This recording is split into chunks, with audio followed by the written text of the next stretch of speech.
will speak briefly about WePlanet Australia and our position on Australia's energy transition. Then we'll hear from your local councillor, Graeme Middlemiss, and then we'll hear from Mr. Robert Parker and Dr. Robert Barr. I'll introduce each speaker as we go, and we'll have time for questions at the end, so please do hold all your questions to the end. So on WePlanet Australia, we're a relatively new environmental organisation, and we're a little different from the traditional green movement in that we are eco-humanists. That is, we want to protect our climate and our ecosystems, and it's also important to us at WePlanet Australia that people maintain a high standard of living while we move to more sustainable systems. We're concerned about climate change due to human activity releasing a lot of carbon into the atmosphere in a short space of time. Fossil fuels, coal, gas and oil, now they're immensely powerful and they've provided the cheap energy that has let us industrialise over the last century. But now we know about the effects of burning fossil fuels on the environment, and we need to move to more sustainable energy technologies with less impact on the planet. But that leaves a gap that needs to be filled, and the gap is huge. I think what's often lost in the energy discussion is the enormous scale of the transition, and I think a lot of people underestimate the contribution of fossil fuels to date. WePlanet Australia supports wind and solar generally, but trying to run a modern society on these variable renewables is a pretty tall order. No industrialised country runs on 100% or 90% or 80% wind and solar. And we're not just talking about getting solar panels on our roofs, although that's nice if you can do it.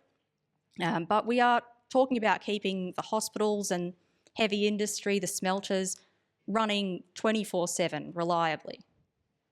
So this leads WePlanet Australia to a position of supporting lifting Australia's ban on nuclear energy, which is currently banned by legislation since 1998, and properly considering nuclear energy alongside all of the other energy sources that we use. The funding and support that's available to renewables really should be extended, we think, to all sustainable forms of energy, and that includes nuclear power. I also want to give a nod here to Australia's hardworking nuclear engineers and scientists. Don't let anyone tell you that Australia doesn't have a nuclear industry. If or when we decide to embrace nuclear energy as a country, we are not starting from scratch. We've got our Opal research reactor at Lucas Heights in Sydney's southern suburb. It's probably the hardest working research reactor in the world, producing medical isotopes and doing industrial work as well. And that's a really solid foundation for Australia to build a nuclear energy industry, should we choose to do that. Now, coming back to WePlanet Australia, just briefly, when I found them, I realised that that's the kind of pro-human environmentalism that I'd been missing. I'm not an economist or an engineer, I'm a biologist, and I might be showing my youth here, but I think I might have missed some of the fear surrounding all things nuclear. But still, because we don't have nuclear energy in Australia, we don't get to see the benefits of it. I always used to think nuclear was fine, but not something worth fighting for. As I looked into it, I found that nuclear energy ticks every box. It provides long-term, well-paid, safe jobs. It's the most environmentally friendly source of energy that we have, and Rob Parker will speak about that amongst other aspects of nuclear in his talk. It's equally as safe as wind and solar for people and the environment, and it provides reliable power 24/7. And Dr. Barr will speak to the economics and the value to the system of nuclear power, among other things. Now, I have to say, I just look at the dozens of countries that include nuclear in their grid, and more countries who are moving towards nuclear energy to power their communities. And I think it's time Australia really had an honest conversation about nuclear energy. It should be an issue that unites everyone across the political spectrum, really, with all these benefits to it. Unfortunately, it's becoming a highly charged political issue right now. We can diffuse that, starting here in this room, and have the serious conversation that we need to have. And that's what you've taken your time out of your evening to do tonight. And I thank you for doing that and coming along tonight. So to introduce our first speaker, given the highly politicised debate around nuclear energy at the moment, we're very grateful to have our first speaker here tonight. You know Councillor Graeme Middlemiss. He's a tireless advocate for jobs and development in the Valley. So please come up to the stage, Graeme. Thank you. Thanks, Andrea. Am I going to be able to put my notes across there? You'll notice on when the invitation went out, I was listed as former Trades and Labour Council Secretary and a councillor. The Trades and Labour Council approached me and said, look, we're opposed to nuclear power. Can you make it very clear that you're not the current Trades and Labour Council Secretary? So I'm happy to do that. Still can't hear. What if I swallow it? I'm listed as a councillor, but at lunchtime yesterday, council went into what's called caretaker mode, which means we're idling until the election in a few weeks' time. So it was a little misleading. And so what we're looking at there is the Trades and Labour Council are saying to me, don't say that we support nuclear energy. I'm a member, a long-standing member of the Labor Party. They're saying to me, don't say that Labor Party supports it. And also, I'm up for election as a councillor. And my wife said to me, you'd be the biggest idiot I've ever seen.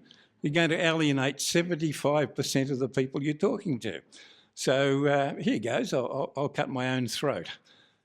I was born and bred in the Valley. I love the Valley, and I'm very disappointed as to how the Valley is going backwards at the moment and how that's going to accelerate. If you're wondering how I've got connected with the nuclear energy, I assisted a state secretary of one of the unions who did a fairly close study of the nuclear industry and as to whether that had a future in the Valley or not. And I met these guys during that process. So they were known to me. They asked me, how is the Valley going at the moment? And I said, I'm quite prepared to talk on how the Valley is going at the moment. So let's kick it off then. We'll take a quick tour of the reality of the Valley's future. We've got to accept that Australia has accepted that we will decarbonise. We will reduce greenhouse emissions as far as we can. We also have to accept that Australia is now demanding biodiversity. Now, Australia has accepted that. We have no chance of opposing that. That's going to happen. So we're going to lose the coal mines, we're going to lose the power stations, and we've already lost half the paper industry. An enormous amount of jobs to go in the future. But we, as a community, Latrobe City and some of the upper Hunter Valley communities are bearing a disproportionate load of this decarbonisation.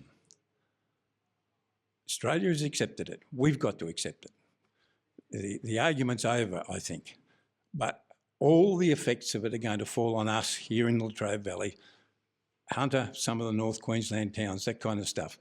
And we've got to accept that that's going to happen, but does anybody care? Does anybody in Melbourne care that all the people who work in the mines in the Valley and the power stations in the Valley and the paper mill and that are going to lose their job? Job loss has been horrendous and will accelerate in this Valley. There's no dispute about that. And you've got to, there's been no job loss. Oh, get away. For every adult job we lose in this Valley, we lose a job for your kids because those jobs are ongoing, they'll no longer be ongoing, and we'll go back to where we were 20 or 30 years ago, where everybody's kids, if they wanted a job, went to Melbourne. I think looking at the age group here, many of you have been in that class, that your kids are living in Melbourne now because they couldn't get jobs up here. Why I'm here is to emphasise that with the massive job losses we're facing, we need to listen to every opportunity that is offered to us. I'm not saying we have to take every opportunity that's offered to us, but we need to listen. And these people are one of the many people making proposals as we go. And we as a community here need to make up our mind whether this will be good for us, whether we want it or not. But we can't simply say, no, not going to accept it, not going to talk about it. We need to talk about it. And these are personal observations, but they come from a lot of experience. I'm sick and tired of loud voices from Melbourne screaming, no coal, no nukes, no battery factory, and those voices being echoed by groups of people here in the valley. Well, then what? We're all sick to death of what I call press release job offers. I'll go through a few of them for you. 4 or 5 years ago, the paper mill announced that they were going to stop burning lignum, what they call black liquor, and they're going to bring a carbon-based industry in here and there will be 3,000 jobs. That just evaporated. Then they said they were going to grow barramundi out there in the cooling pond, 180 jobs. That never came off. Remember the 500 job electric vehicles, C Electric, they were going to come. All disappeared, all based on press releases, nothing come of it. The latest one is offshore wind. And offshore wind is going to produce green hydrogen and will be the centre for the production of that. Now, the richest man in Australia, man I say, he's, a woman is the one above him, has decided that he will introduce green hydrogen from electricity, solar and wind to make steel in Western Australia. He has suddenly stepped back. He's saying it's about 40 years away. So offshore wind is not really a solution for our community here. We do have opportunities, and those who are opposed to what I'm going to say, jump up at any point now. We do have opportunities, but people, what I call the green megaphones, have been allowed to, all I can say is bully government. We've got opportunities. The Japanese have offered to spend $2.3 billion here in the valley to make hydrogen from brown coal. Now that involves geosequestration of all emissions. That's no emissions to the atmosphere. That's putting the emissions out into the oil fields at Bass Strait, etc. All the research work on that's being done by a government department here in Victoria, CarbonNet, but nobody in the government appears game to take up that offer. We've got another company wants to make 600,000 tonne a year of urea, a fertiliser, from brown coal, a brown coal-based process. Now, they've had the CSIRO check their process and it is zero emissions, yet they cannot get permission to have brown coal to do this. And what we're looking there in the Japanese one, we're looking hundreds of jobs. Looking in the fertiliser, we're looking several hundred jobs and a mine keeping on going.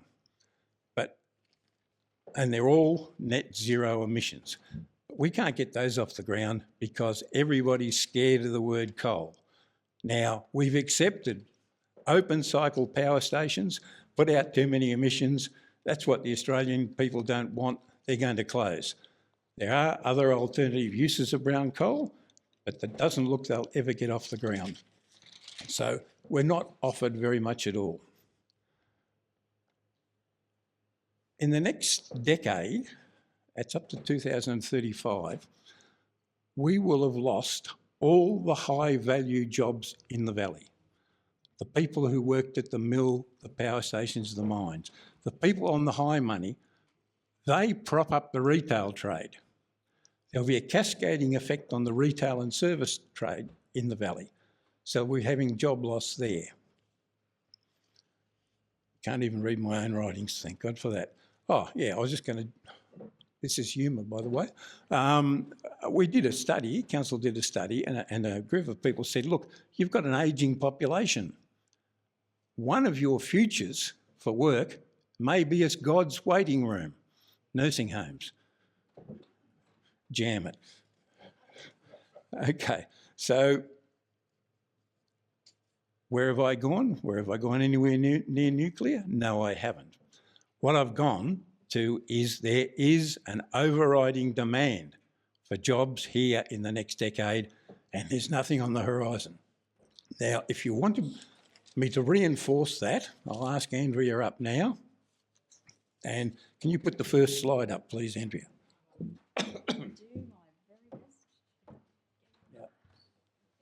This slide is taken from the Australian Bureau of Statistics. That's it. You'll see across the top line, 31 years ago, or 32 years ago, my arithmetic's not too good, it's 91 to 2023. You'll see that Ballarat, Bendigo and Latrobe, 3,000 or 4,000 were equal size. They were the three. I've discounted Geelong because it's twice as big as the rest. They were equal pegging. 2023, Ballarat's come up 39,000. 2023, Bendigo's come up 42,000. We've come up less than 3,000 people in 33 years. That's an indication that as Victoria has grown, as our population has grown, Latrobe has effectively shrunk. We've not progressed since 91. These are the problems that people don't seem to be able to see. These people have run away from us. 124, 78, 118, 140. So we need to emphasise we do need help. We do need help in the future, because in the future, a large number of these people are going towards unemployed. Now, could I have the second slide, please, Andrea? This is the Victorian Government's 2050 housing targets. It's based on the projected growth of Victoria and how that will project out to every area. This is the number of houses that need to be built by 2051 to accommodate the population growth. Melbourne, by this point, will be as big as London, and the state will have a population of 10 million. If you have a look there, it's only 26 years away. Look how far Ballarat's going to grow. They will need 46,900 houses, extra houses.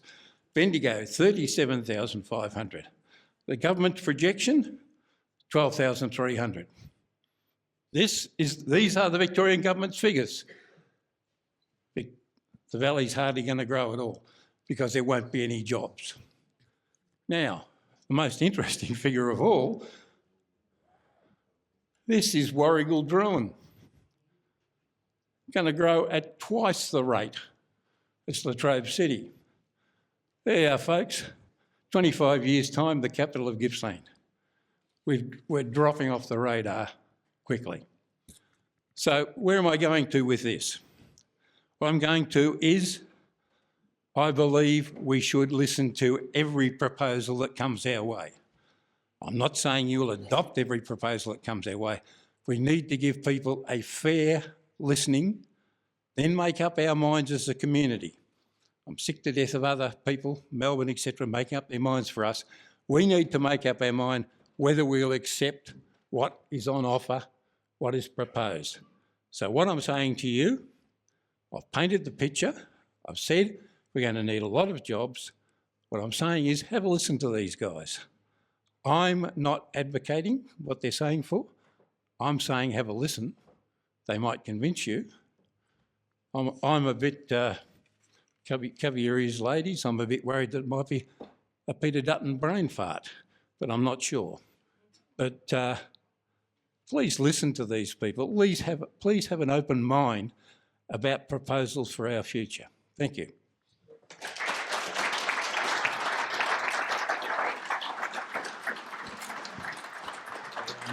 Yeah, thank you. Thank you so much, Graeme. Tonight is all about making sure you feel informed. It is so important that you, in your community, feel informed and are informed about the proposals that are coming your way. Now, let us switch over here.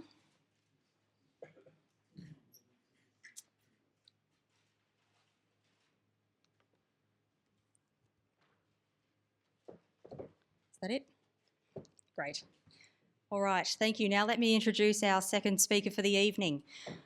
Robert Parker has 4 decades of experience in civil engineering management, and 15 years ago he founded Nuclear for Climate Australia in his community after speaking with Dr. James Hansen, one of the founders of the climate movement, and after looking at the evidence, coming to the conclusion that nuclear energy can do the job. Mr. Robert Parker.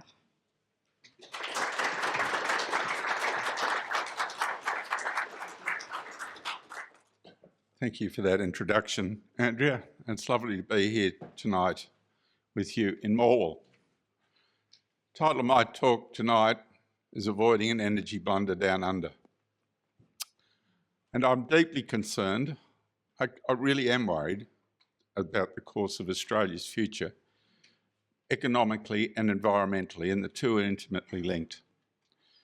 We see on that cartoon in the front of us there, that on the left-hand side, we have the type of energy systems that are developing, which are very difficult to manage, and they are known to be considerably expensive to operate.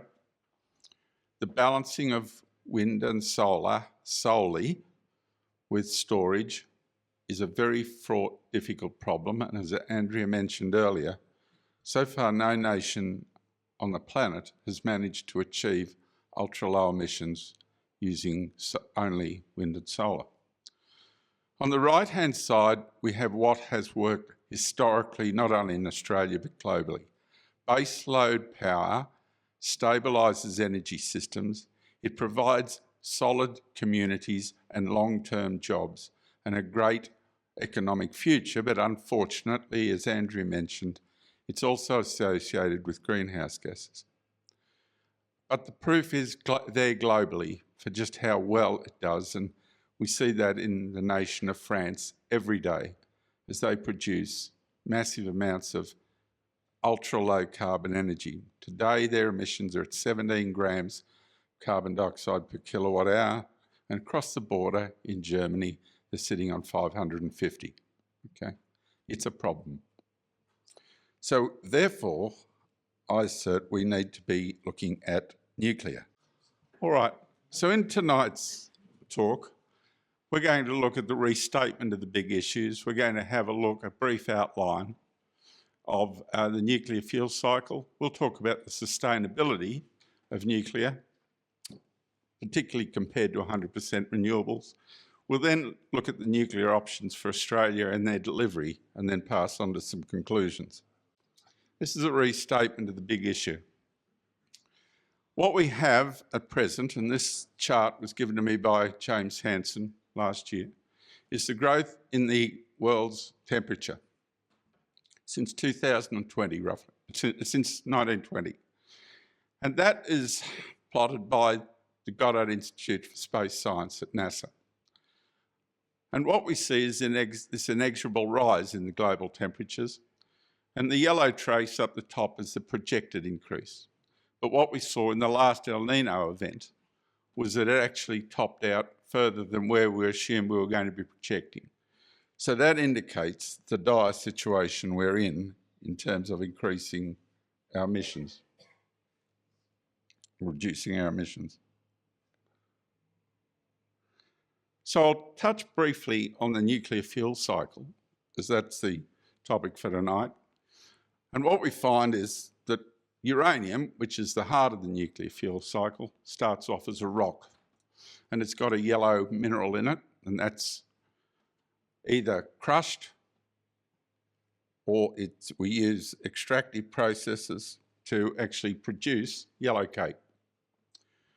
Yellow cake, which we've all heard about, we have mines, 3 or 4 mines in Australia that produce it, and that contains a couple of what we call isotopes. And to use that effectively in nuclear power plants, we have to enrich it. And so down on the bottom left, we enrich it from about 0.7% of the active isotope to about 4%, 5% to put it into nuclear power plants. Having done that, we then put it into fuel rods. They're about 4 metres long, And a nuclear pellet that goes into a fuel rod is about the size of the top of your little finger. And that goes into those nuclear assemblies on the right-hand side, which are about 4 metres high, and they go into a nuclear reactor. When you put them into a nuclear reactor, something really magic happens. You get humongous amounts of energy. I mean, really big amounts. And where we get that from is when a neutron goes into the nucleus of a uranium atom, it splits it, forms 2 little parts, what we call fission products, and about 2 or 3 neutrons and a heck of a lot of energy. To give you an idea of how much energy we get, when we split one of those things, we get 200 million electron volts, which doesn't mean a lot to people unless one compares it with burning an atom of carbon, for example, from coal. When we do that, we get about 10 electron volts. So the difference is 20 million fold, okay, by using this process. That gives rise to its energy density, and that also gives rise to a very sustainable, low footprint energy source. We take those fuel elements, those fuel assemblies, and we put them into a reactor pressure vessel. That's the device on the right-hand side. It's about 4 metres in diameter. It's about 14.5 metres high. The yellow zone down the bottom, that's the reactor. These are the elements. The green things up the top, those rods, they're the control rods where we can either increase or decrease the reactivity. A bit like the accelerator pedal. On the right-hand side, we bring cool water in, it descends, it goes through the reactor, and it goes out the outside off into what we call a steam generator, and people in the coal industry here would know all about those. So in a typical plant like that, we've got about 177 assemblies and about 45,000 of those fuel rods.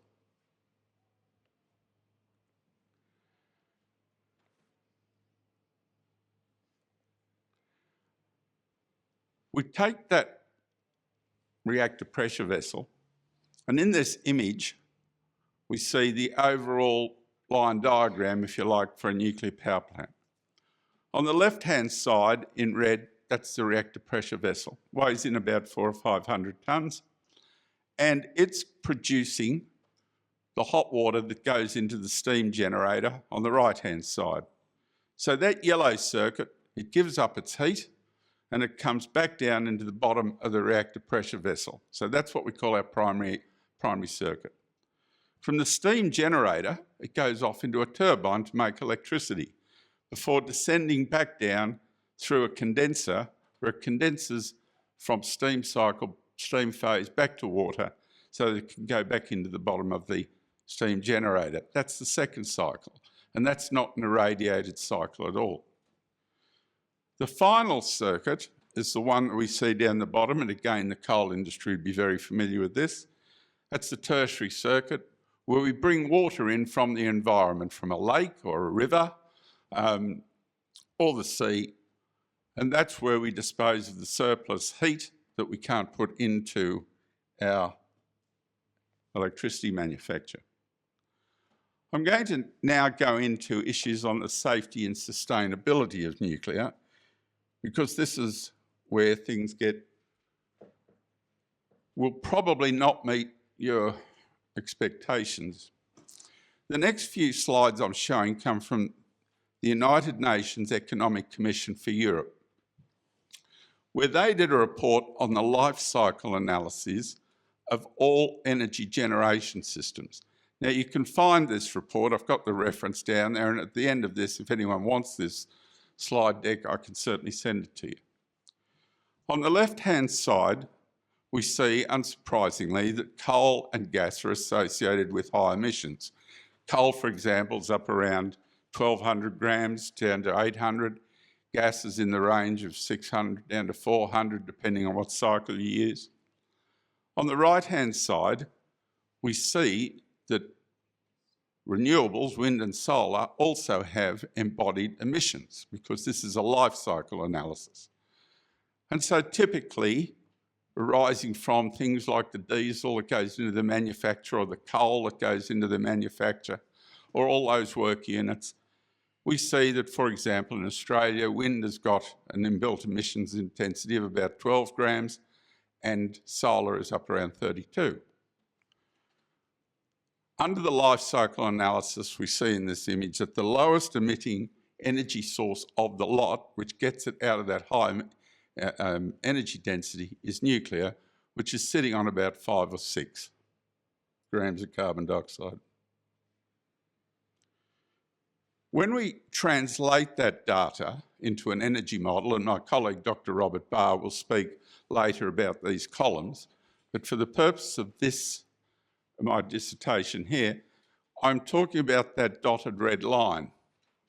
When you put this into a total energy, a total system basis, and you look at the impact of those embodied emissions, you find that, okay, in Australia at present, we're variously between 500 and 700 grams. That's on the left-hand side with our coal and gas.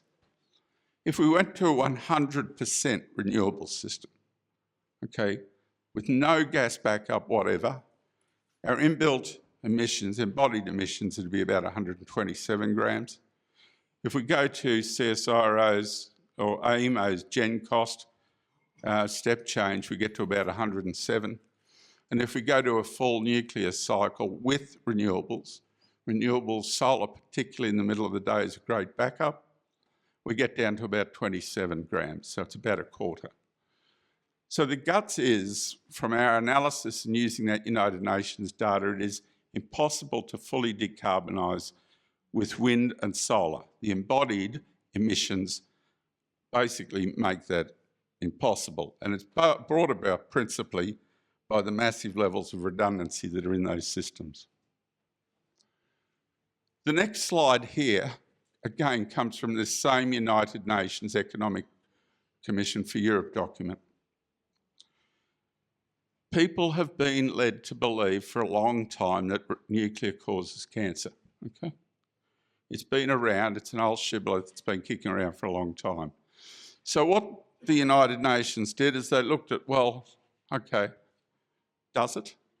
And they're not looking differentially at nuclear in this. On the left-hand side, they have this thing, the vertical axis is what we call the comparative toxic units for a human being. And we find that variously the fossil fuels are sitting on around 5 to 10 units. The renewables are sitting over there on the right-hand side at about 2, up to about 10. And their cancer producing comes primarily from their production, the rare earth metals that are used in it, the considerable amounts of fossil fuels used to produce it, and some of the very difficult chemicals associated with their production. And so that's basically where they get it from. And sitting down there, well, the very lowest, a small hydro, which is not really available to us in Australia, we're a dry climate. But next, lowest cancer-producing potential, according to the United Nations Economic Commission for Europe, is nuclear. When we look at its safety compared to others. Now in Australia, coal has actually got a much better track record than what's shown on this because it's a disciplined, well-run industry. But I've worked in places like Vietnam and I can tell you it ain't the same. The clouds of coal that you duct, the smoke, the non-filtered residue that hits the environment is a shocker in those places. So coal in a lot of circumstances is associated with about 120 deaths per terawatt year. And you have the other fossil fuels similarly quite high. Then we get down to offshore and onshore wind and solar. They're doing better, but the lowest of all, including whatever happened at Chernobyl, or, and there weren't any at Fukushima, of course, but nuclear is associated with having the lowest deaths per terawatt hour of any energy source. So the United Nations Economic Commission for Europe wrapped all of these parameters up. And this final slide in this series deals with those. What did they wrap up? Well, they looked at things like ocean acidification, particulate matter in the atmosphere, toxicity to human beings, both carcinogenic and carcinogenic. They looked at eutrophication of our oceans.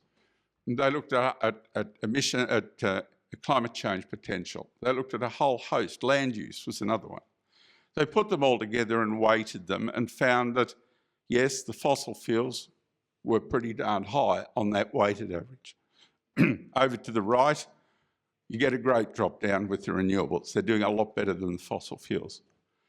But lowest of all we have is small hydro, followed thereafter by nuclear with concentrated solar. They're about equal, okay? So when you look at all of this life cycle analysis, you'll find that nuclear, in fact, has no case to answer in terms of its sustainability. We take the materials use, and this is a really significant issue of a nuclear-based system. I'm not saying exclusively nuclear for Australia. Nuclear with some renewables, wind and mainly solar, works quite well. And so in green, the vertical axis here is if we get to a fully decarbonised system. Up the vertical axis is the tonnes of materials that would be used to create that system, including its replacement. In green down the bottom, that's the nuclear plus a bit of renewables. The brown and the yellow, well, the brown represents the first load of the renewables that go in, and the yellow is their replacement. Now, that's a contested number, that yellow space, because some people say, well, we can recycle a lot of the renewables. And yes, you possibly can recycle, but you couldn't really recycle a concrete foundation or a wind turbine. So there are a lot of problematic areas. So the true number is somewhere up those yellow zones. Notwithstanding that, the renewables situation has about 480 gigawatts of connected capacity, and the nuclear is down around 108. It's at less than a quarter. And the materials likewise are somewhere between 4 and 5-fold different. Now, we've only just started on this transition to ultra-low emissions. We're really not even first base, because as this goes further and further, it becomes harder and harder. And the more and more we're going to have a contested space between wind and solar and seasonal shifts. And we're going to see a big drop-off in their capacity factors as we try to build more out. So this here, really for me, is the really big issue of why we need to be looking at nuclear energy. I'll move now to an important issue, and this deals with seismicity, which has come up recently as a result of a couple of earthquakes in the Hunter, and it seems to have morphed down here into this environment. The Gippsland region has some fault lines, active fault lines. There's some here near Morwell in that region. And so I had a chat to a true expert in this region, a global expert, on the impact of seismicity to nuclear. His name's Professor Andrew Whittaker. He's a Melbourne boy. He got his undergraduate degree at Melbourne University. He's got a master's from Berkeley and then a PhD from Berkeley in California. This gentleman now sits on the White House working group for new nuclear. He chairs and sits on the code writing for seismicity and the adaptation of nuclear within the United States to seismic events, seismic damping. This man writes the code that goes into the Nuclear Regulatory Commission and the Department of Energy in the United States.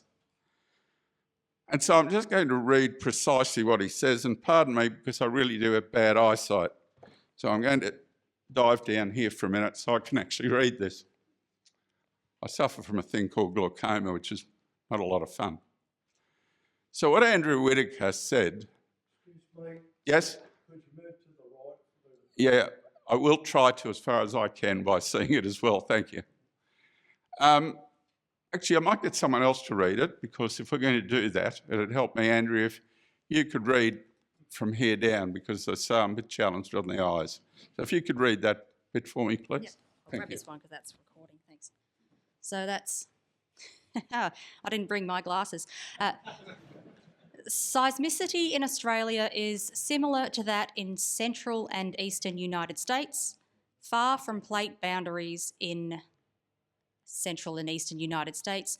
87 operating reactors at 51 sites in 25 states. AP 1000 units, Vogel 3 and 4, new additions to the US operating fleet. Continue on? Keep going. Yep. Because I wanted you to hear exactly what this man has said.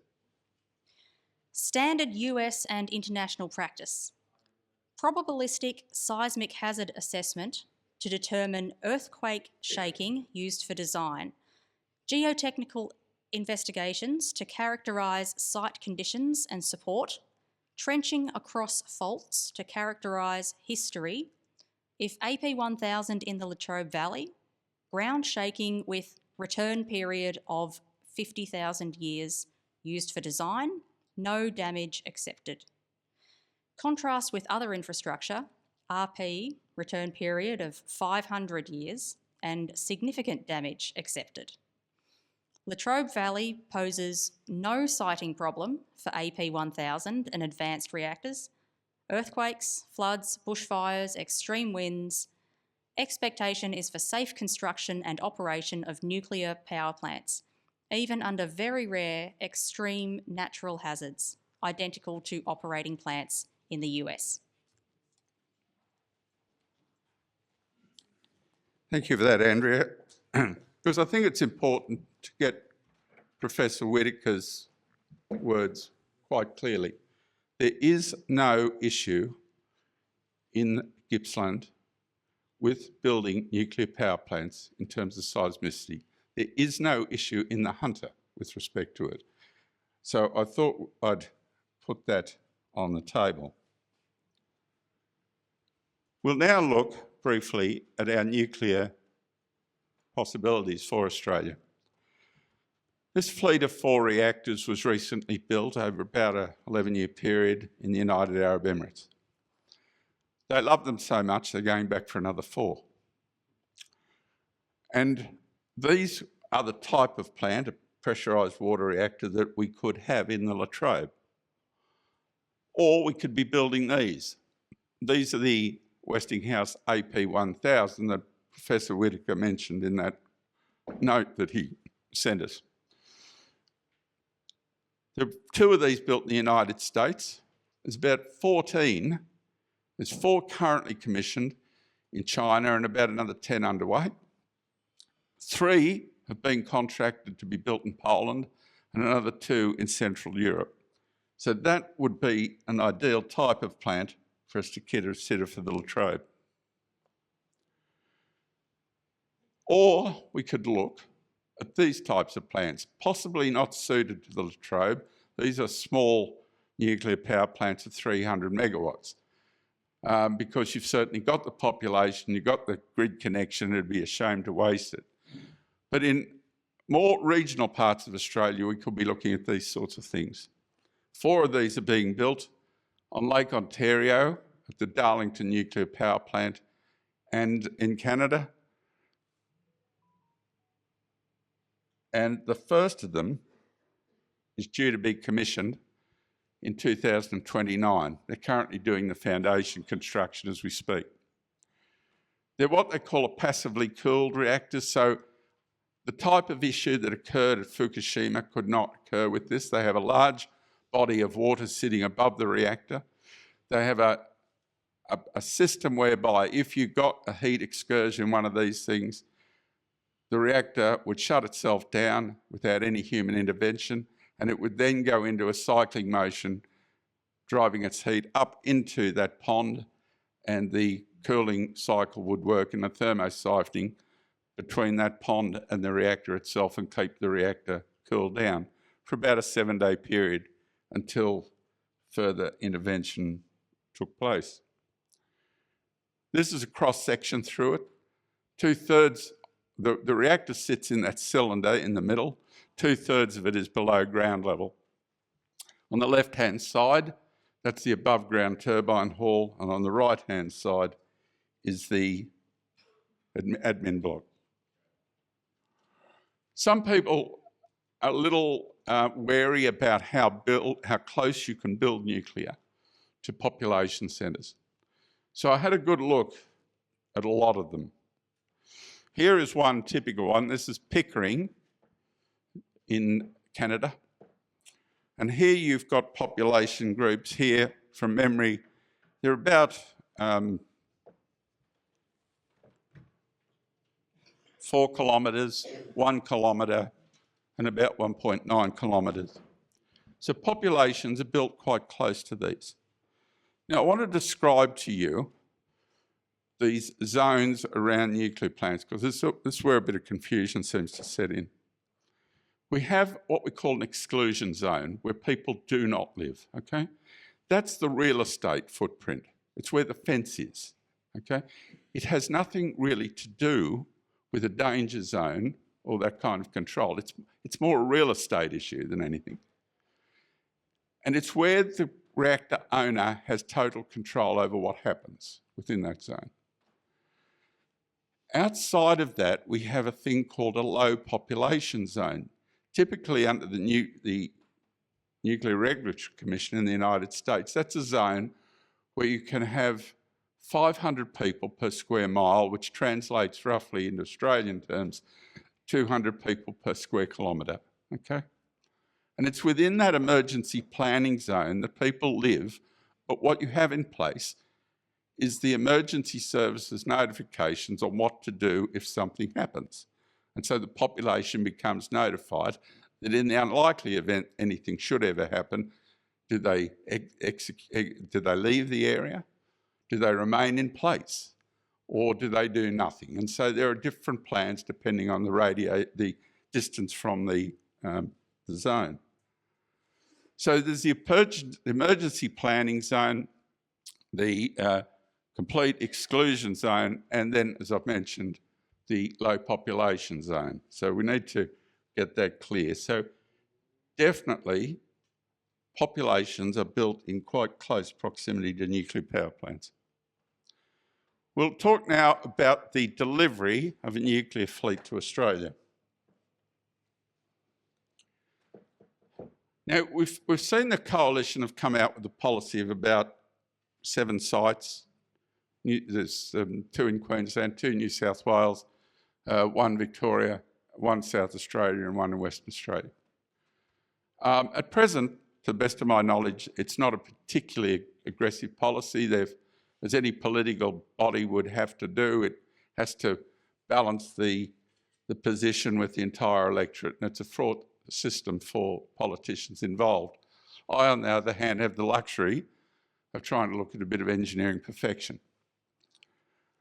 And so what we see in this image is on the far left, our current situation in Australia, where we have black coal, brown coal, solar, wind, and hydro, and a bit of gas. And what I suggest is that as our energy demand grows, particularly with transport and particularly with electric vehicles and electrifying everything and increasing the amount of electricity in industry, around about 2060, our energy demand could be up just over 300 terawatt hours from a current level of about 200. It's a contested number. It's a very hard thing to predict. And so over that zone, what I'm suggesting is that between 2035, with commissioning of about 600 megawatts of nuclear, out to around 2060, we'd have about 36.8 gigawatts of nuclear. But notice what the nuclear exists with. It exists at all times with rooftop solar, that's the yellow. The golden colour is what we call utility solar. The light blue, that's your wind, and up above we have hydro. The red line, sweeping down through that, shows the reduction in emissions intensity as we roll that out to get ourselves down to what I would call a true ultra-low carbon emissions intensity of about 27 grams. That's on a life cycle basis, I hesitate to mention. Is such a program unrealistic for the size of the Australian economy? Well, the Canadians, they built 18 reactors in 20 years. The French, well, they built 58 reactors in 22 years and put 63 gigawatts onto the grid. Here we're talking around about 36.8 gigawatts. So it's a lot less than the French did. The lines on this chart represent the turnover of different parts of our economy. The top line, 110 billion per year, that's our housing infrastructure construction. Then we come down through general infrastructure at about 80, non-residential building at about 40. And down the bottom, that's how much it would cost us to build those reactors, on average around about $13 billion per year. It would take us about 29 years, and it would produce the best part of 13,000 jobs per year during the course of its construction. People say that nuclear is too slow. Is it? Really? Because people want to talk about the first reactor, not the 10th or the 20th. Nuclear systems are built on a fleet basis. It doesn't really matter how long the first one takes. How long did the fleet take to build? That's the relevant issue. This image here comes from BP Statistical Review. And what it finds along the horizontal axis at the bottom is how much low carbon energy was produced in terms of megawatt hours per person per year by the evolution of that program. Unsurprisingly, hydro is the fastest. It's the best, if that's what you're trying to achieve. It also comes with some fearful environmental impacts, but hydro is the fastest. The next fastest, 7 of the 10 non-hydro schemes were all nuclear. That of France, Belgium, Finland in particular, okay? The magenta colours, they represent wind. The gold colours represent solar.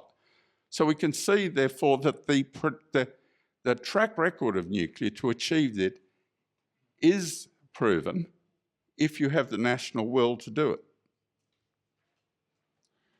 We're getting towards the end of my talk now.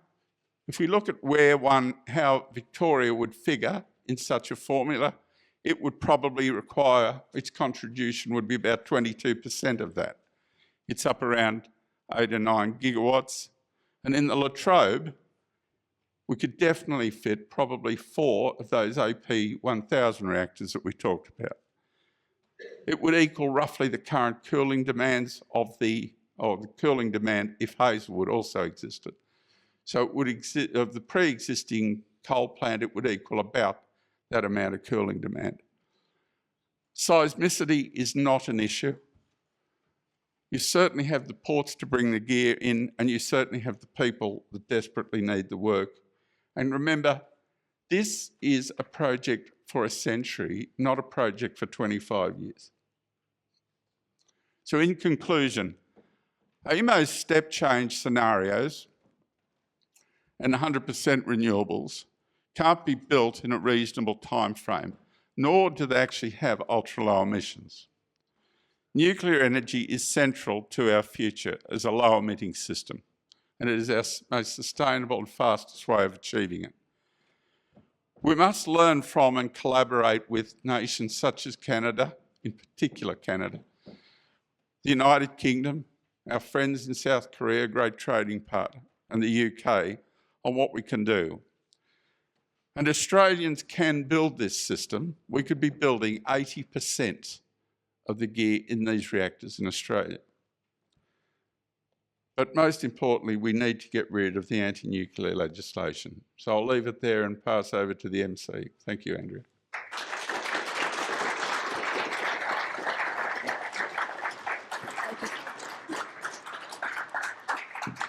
Thank you very much, Robert, and thank you for setting the scene there when it comes to climate action. And I hope we are moving into a time where environmentalists no longer feel the need to hide if they are in favour of nuclear energy. And also thank you so much for sharing your wealth of technical knowledge with regards to reactors. Now I invite our third speaker for the evening, who is Dr. Robert Barr, who is an electrical engineer and consultant with 47 years' experience, and he has been awarded an Order of Australia for services to engineering. We're glad to have his expertise in modelling of power systems with us tonight. Thank you very much, Robert.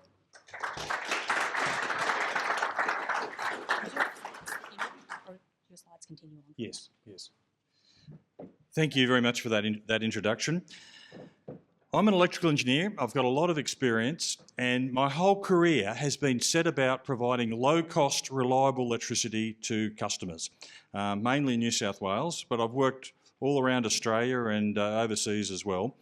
And I and many of my colleagues are very, very concerned with what's happening in our power system at the moment. We've all had big increases in our electricity bill. I've personally had big increases at both my home and my business, which I find distressing. But for pensioners and the like and low-income people, it's just devastating. The $275 reduction in electricity that was promised has not materialised. In fact, most customers across Australia are probably experiencing increases of $800 or even $1,000 extra in their electricity bill each year. So why is that? I'll try and explain what's behind that, and hopefully, and I'll also explain how nuclear can play a key role into the future to make some improvements. Okay, so now, Rob, could I have my pointer? Thank you. Okay, now we're heading toward a renewable system, and is the renewable system working? Is delivering? That's a key question. If you look at the bottom part of my electricity bill, it's not, and the promises that have been made are not being delivered.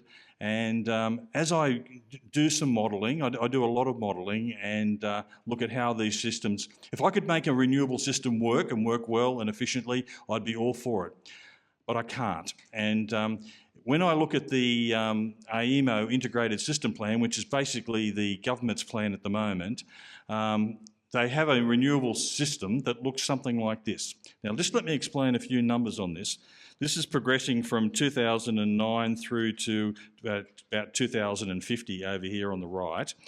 And then you look at the maximum dispatchable load across the national electricity market. Now, the national electricity market consists of Queensland, New South Wales, Victoria, and South Australia and Tasmania. So we're looking to the eastern part.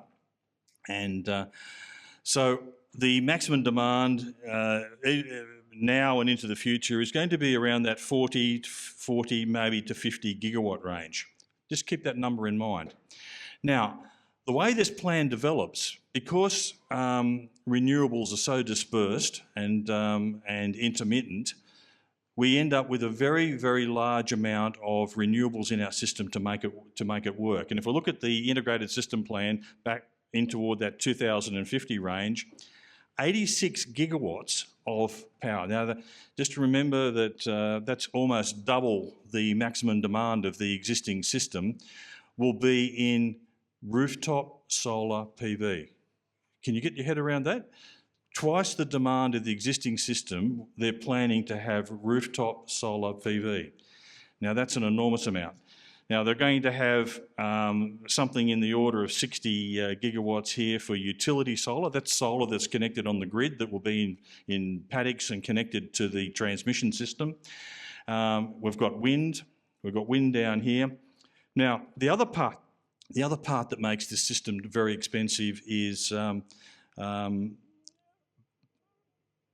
the meter battery. Now, not only are they planning to put a lot of solar rooftop PV in, they're also planning to put batteries in our garages and the like and take control. They'll need to take control of that to make the grid work. And this is something that is going to be very difficult to manage and also very, very expensive. And then in addition to that, we're still going to need gas. as an electrical engineer today, driving around the Latrobe, it's just like a heaven.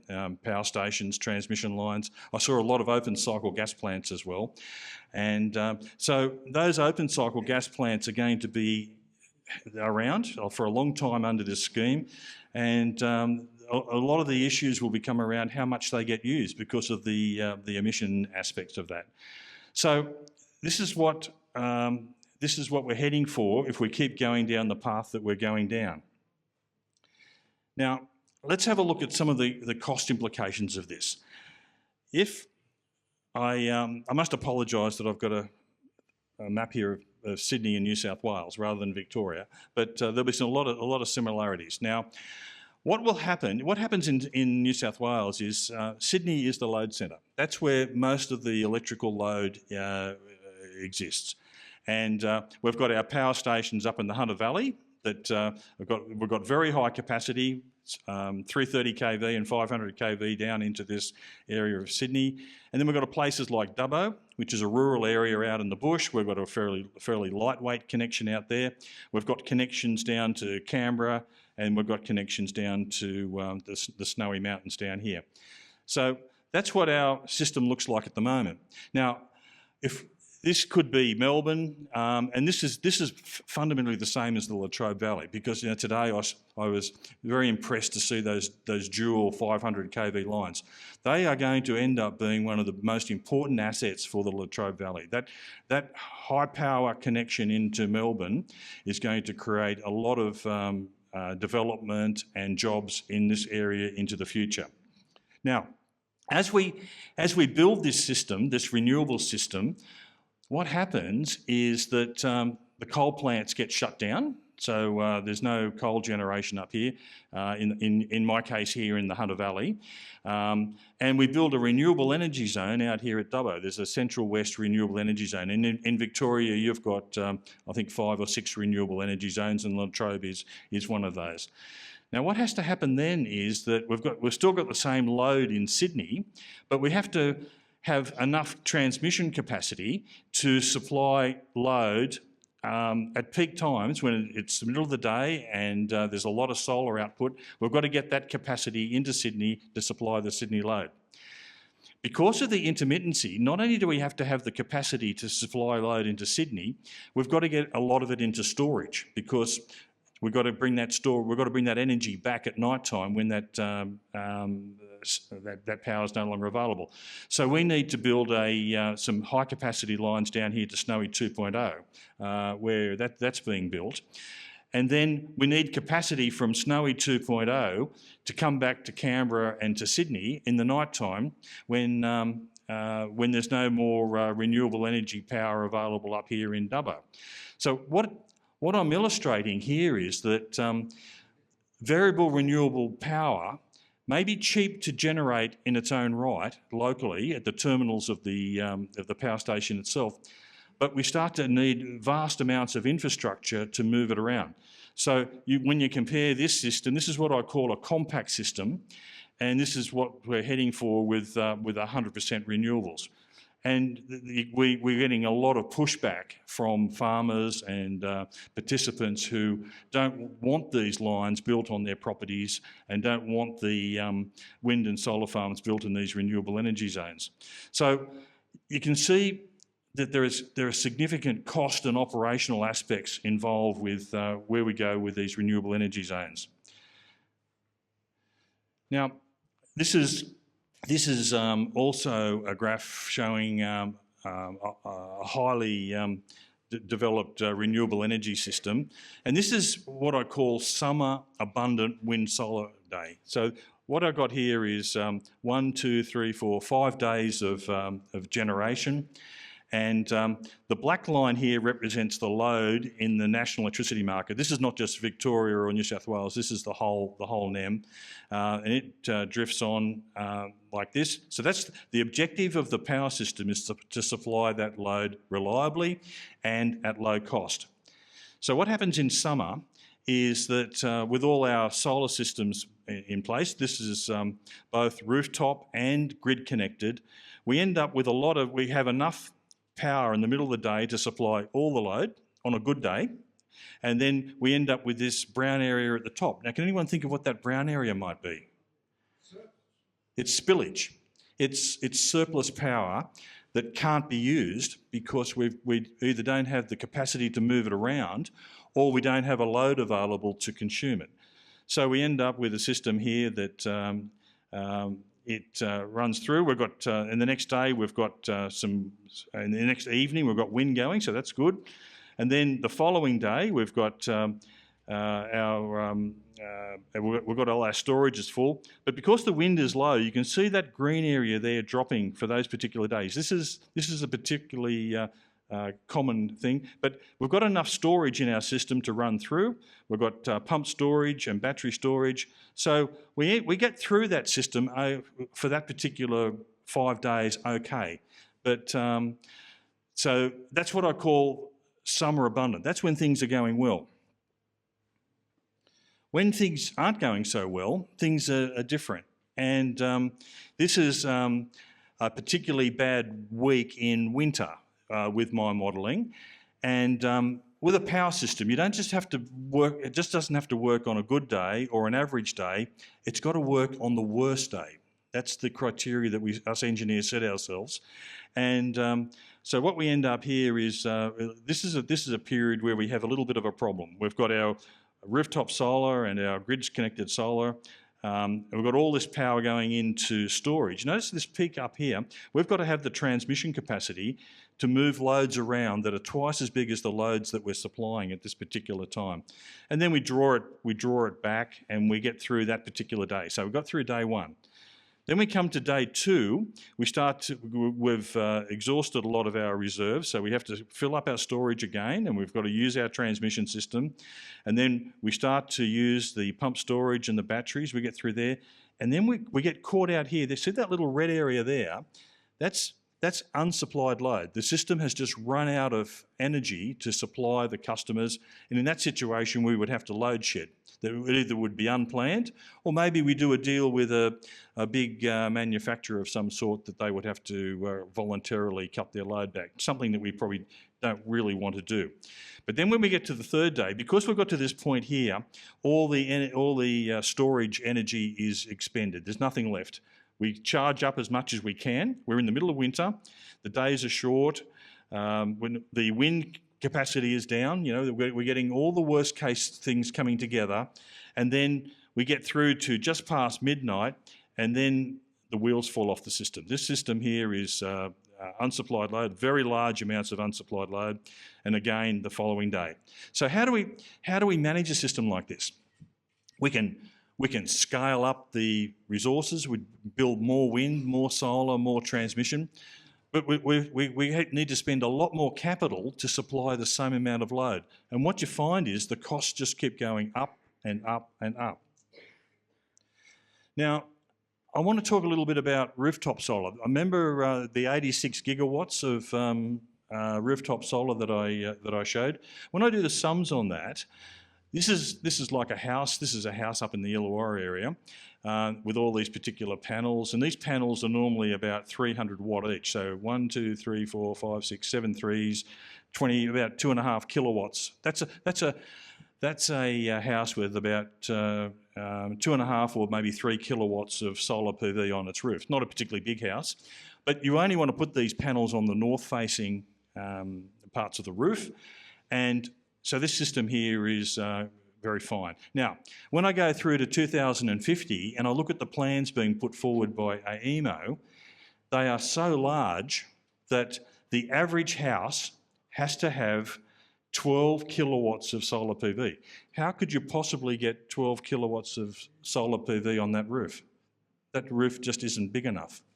But if we can't get the 12 kilowatts here, what we have to do is get 15 or 18 on someone else's roof to average it all out. So what we're heading toward is a system that's really almost unbuildable and unsustainable. Why do AEMO do this? When they do their costings, they don't include the cost of rooftop solar PV, and they don't include the cost of batteries. And when that's the case, they will use very large quantities of it because it's effectively free in their modelling. And this is where a lot of the modelling goes wrong.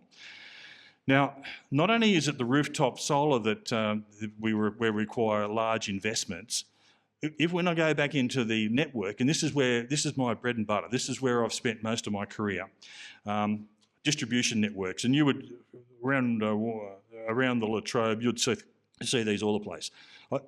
In this particular example, I've got 11 kV at the top. In your area here, you have a 22 kV system, but you would see transformers on poles, distribution substations, and low voltage mains going out. Now, what happens is when you start putting solar PV on, you get voltage changes as you move down the line. Now, in the past, historically, I have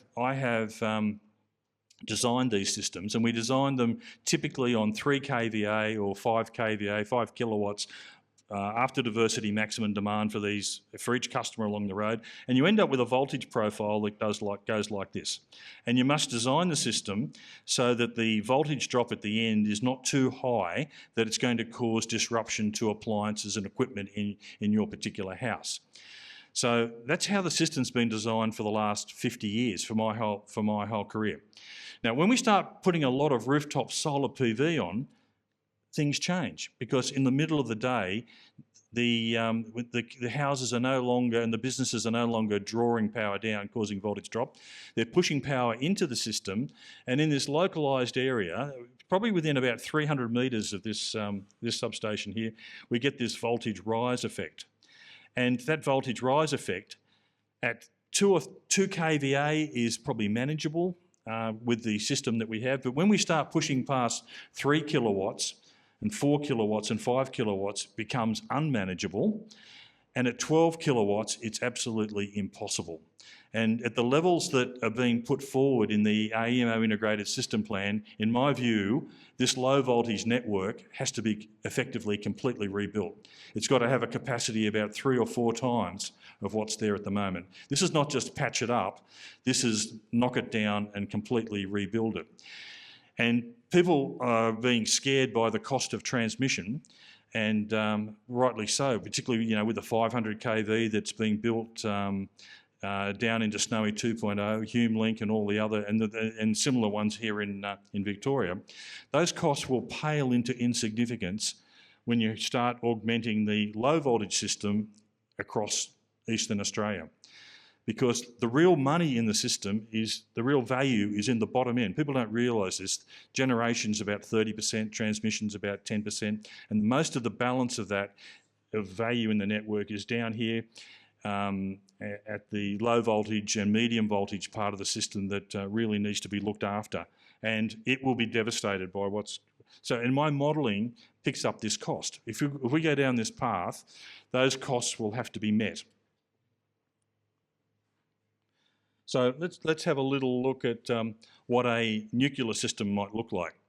Now, I want to stress that the best systems are the ones that use all the available resources in the best mix. And that's the engineering approach. Engineers like myself, we spend most of our life matching bits and pieces together. We match the transformers to the lines.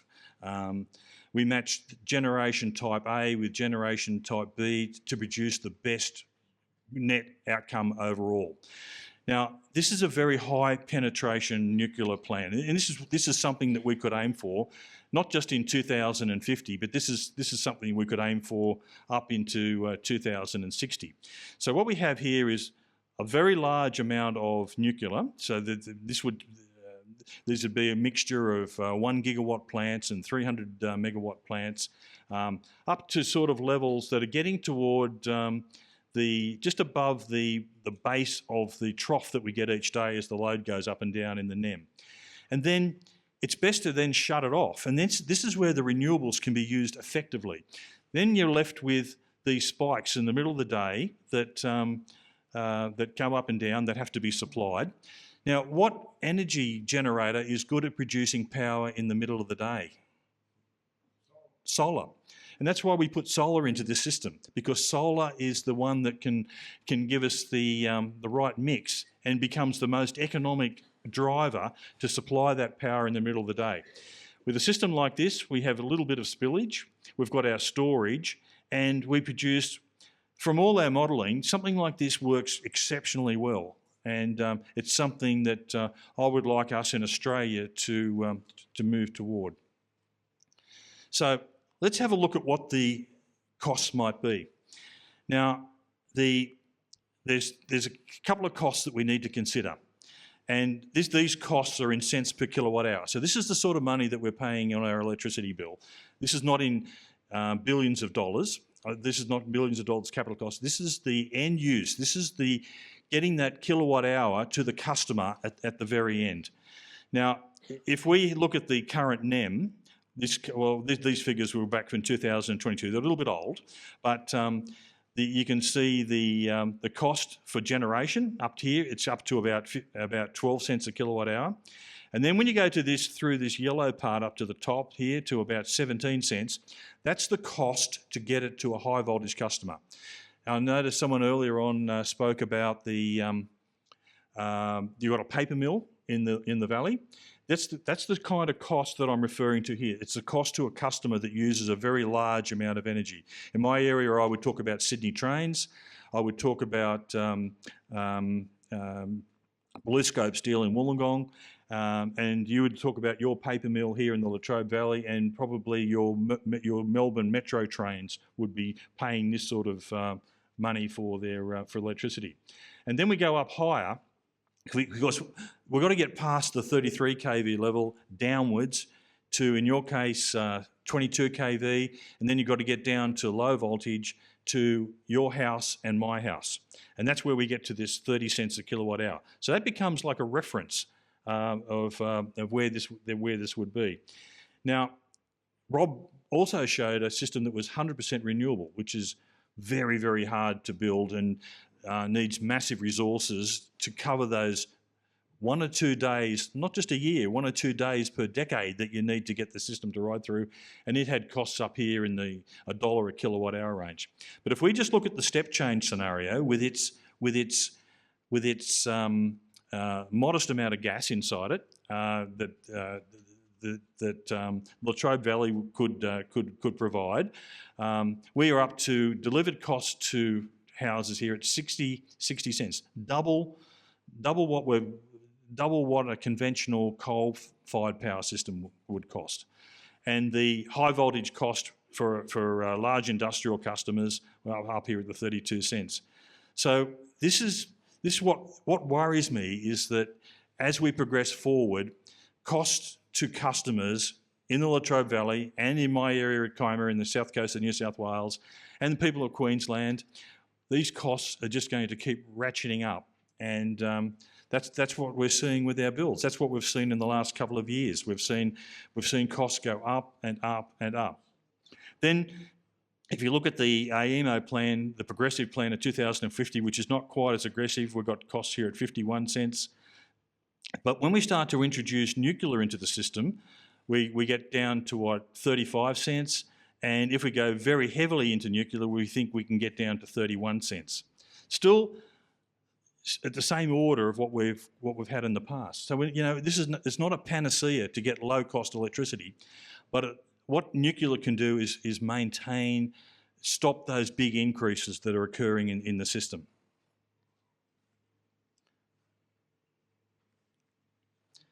So